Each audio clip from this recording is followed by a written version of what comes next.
यह बात है दोस्तों 27 जून 1976 की। इजराइल के तेल अवीव में एक फ़्लाइट पेरिस के लिए निकलती है और उस फ्लाइट को कुछ लोग मिलकर हाईजैक कर लेते हैं और एथेंस ले जाते हैं। फ्लाइट एथेंस से पहले लीबिया और फिर युगांडा लेकर जाया। युगांडा जिसके तत्कालीन शासक ईदी अमीन थे और जो बड़ी मजबूती के साथ येरूशलेम में इस्लामिक आधिपत्य के तरफ खड़े थे। नमस्ते भारत, कैसे हैं आप लोग? वीडियो अंत तक देखिएगा, बहुत जबरदस्त है। यह हाईजैक किया था पैलेस्टाइन लिबरेशन ऑर्गेनाइजेशन ने और इनका एक ही मकसद था, यहूदी को घुटनों पर लाना। यहूदी जो इस्लाम और ईसाईयत के यरूशलेम आधिपत्य की राह में सबसे बड़े संकट है। 250 पैसेंजर वाली इस हाईजैक फ्लाइट से अगले ही दिन अंतर्राष्ट्रीय दबाव में लगभग 148 वैसे पैसेंजर पेरिस भेज दिए जाते हैं जो यहूदी नहीं थे और जिनका इजराइल से सीधा संबंध नहीं था। बाकी के 100 यहूदी इजरायली नागरिक बंधक बनाकर इजराइल के सामने हाईजैकर बहुत सी शर्तें रख देता है। दोस्तों वीडियो को अंत तक देखिएगा, बहुत इंफॉर्मेटिव है। शर्तें क्या थी? शर्तें ऐसी थी कि जिसे मान लेने का अर्थ था कि इजराइल के घुटने टेक देना और इजराइल इतना बड़ा धब्बा अपने लड़ाका सम्मान में मोल नहीं ले सकता था। फिर क्या? इजराइल का इंटेलिजेंस जिसका नाम मोसाद है मोर्चा संभालता है और हाईजैक के 10वें दिन इजराइल के इंटेलिजेंस यूनिट मोसाद बहुप्रशिक्षित सैनिकों के साथ युगांडा के उस भूभाग पर हमला करता है जहां उसके लोग बंधक बनाकर रखे गए थे। मोसाद वहां मौत का ऐसा तांडव करता है दोस्तों कि यहूदी समाप्ति का सपना देखने वाले युगांडा नरेश देखते रह गए और इजरायली यूनिट अपने लोग को अपने साथ उठा ले गए। इस पूरे मिशन में बस एक इजरायली कैजुअलिटी हुई और वो थी इस मिशन के कमांडर की। मिशन के कमांडर इस मिशन में वीरगति को प्राप्त हो गए और उनका नाम था जोनाथन नेतान्याहू। जोनाथन नेतान्याहू आज के इजराइल प्रधानमंत्री बेंजामिन नेतान्याहू के बड़े भाई थे दोस्तों। आज फिर यहूदी समाप्त करने का सपना लिए हमास ने शनिवार सुबह करीब 8 बजे इजराइल के रॉकेट से हमला कर दिया। कई हमास के लोग इजरायली शहरों में घुस आए और अपना ऑपरेशन अल अक्सा फ्लड शुरू कर दिया। अल अक्सा फ्लड हमास के लड़ाकों ने एक के बाद एक लगातार 5000 से अधिक रॉकेट डालकर इजराइल पर हमला किया दोस्तों। 5000 से अधिक। हमले की शुरुआत भी उस दिन की जिस दिन की यहूदी अपना पवित्र त्यौहार सिमचट तोरा मनाते हैं। ये उनका त्यौहार है दोस्तों।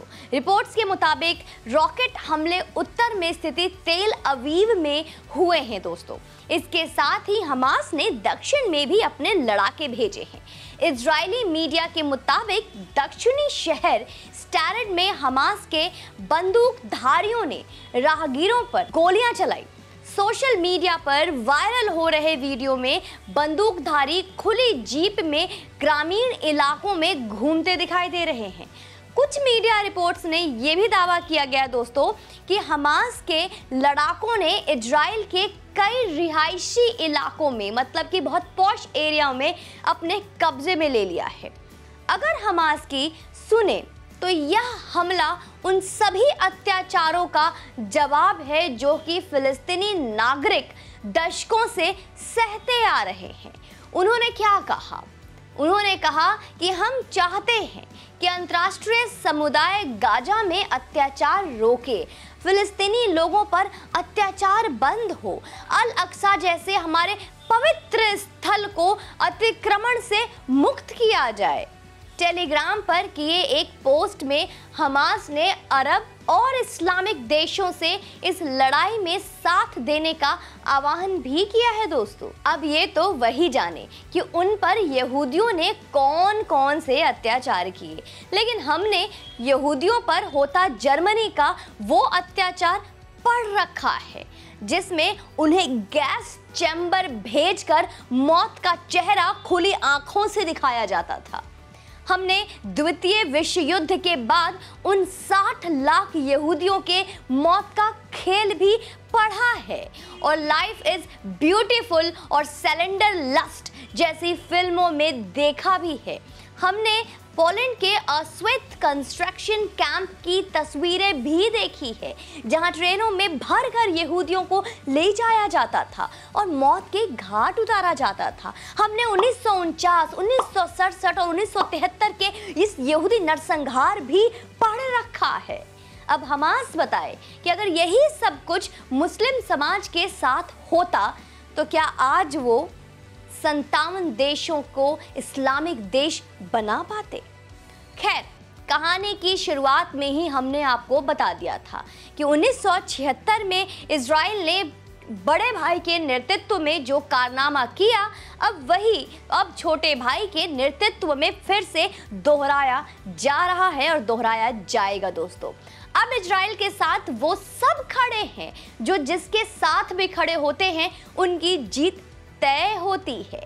इजराइल पर हमला करना हमास के लिए एक बहुत बड़ी भूल साबित होगा। इस हमले के बाद अब इजरायली सेना ने भी मोर्चा संभाल लिया है दोस्तों और गाजा पट्टी पर हवाई हमलों के आरंभ हो चुकी है। इजराइल के फाइटर जेट लगातार हमास आतंकवादियों पर हमले की बौछार कर रहे हैं। हमास के हमले के जवाब में इजरायली सेना ने गाजा पट्टी में ऑपरेशन आयरन शॉट्स शुरू कर दिया है।